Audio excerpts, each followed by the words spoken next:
To all those who are unfamiliar, I was a streamer at the Convoy and went live every single day between February 8th and its abrupt end on the 19th. And while I initially thought of making this video about my personal behind-the-scenes experiences at the Convoy, I realized that there's a topic that holds much more importance, especially because I don't think anyone else has talked about it yet. But before I get into that video, I just wanted to let everyone know that I'm doing post-Convoy follow-up interviews for the rest of the week with a couple of big names, including my good friend Justin, not Trudeau. Also, after the last interview this Friday, I will be announcing a new direction for the channel as I've reinvested virtually everything I've made over the past 3 weeks in an attempt to make more, better quality, and original content. And with that out of the way, let's get into today's video. I distinctly remember that as the Convoy was heading to Ottawa back in January, CTV News made a quick poll available on their website asking whether or not the people supported the truckers that were a part of this movement.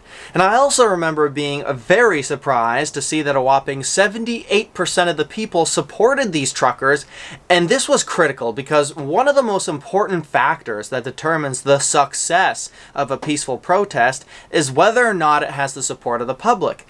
But there will always be die-hard believers no matter what side of the aisle you stand on, whether you're for or against the Convoy, but I think that most people stand somewhere in the middle, and while I was in Ottawa, I had the privilege of recording one of these people interacting with the Convoy protesters. I have one, just like you. He has no words left. And I use it His to forked tongue is broken, and his lefty lies are exposed. That's the problem. If you just parked here and didn't blow your horn and tried engaging with the community, but you fucking came in and terrorized everybody. 2 years and you're fucking deaf to it. You know what? I like people. I want everybody to get together, honestly. But I think your tactics are divisive. Even I share some sympathy to your cause. But the path you take is one that's going to divide the country further. Come on, guys, his fork tongue is broken? This guy said he shared some sympathy to the cause, which is already way better than most confrontations. But his one concern was the tactics, a totally fair point.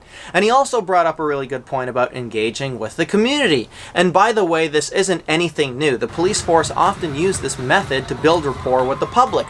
But rather than talk to him in a calm manner, they just shout him down and hurl insults. And I know that in the moment they thought he deserved it, but calling him names is only going to reinforce the negative allegations towards the movement.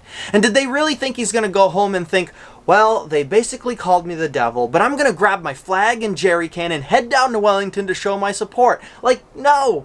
It's never going to happen. If anything, it's going to leave a bad taste in his mouth, and it's highly likely that he will have lost any sympathy he previously had for the cause.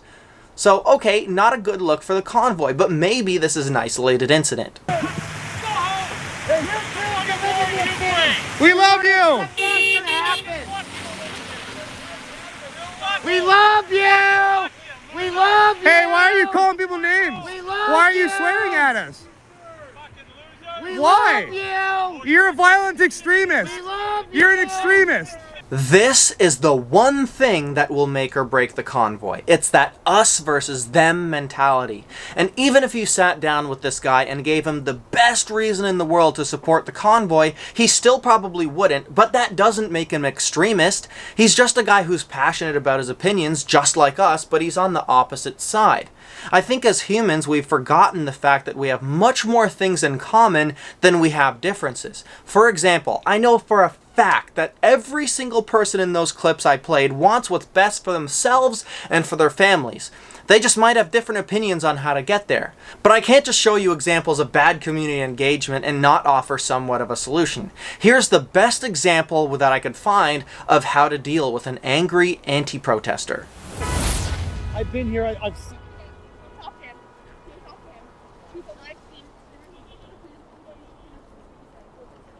Your face. Fight him. Nobody wants to talk to you. Go to the other side. Is that true? Would you do that? I'm live streaming. I'm live streaming right now. Convoy.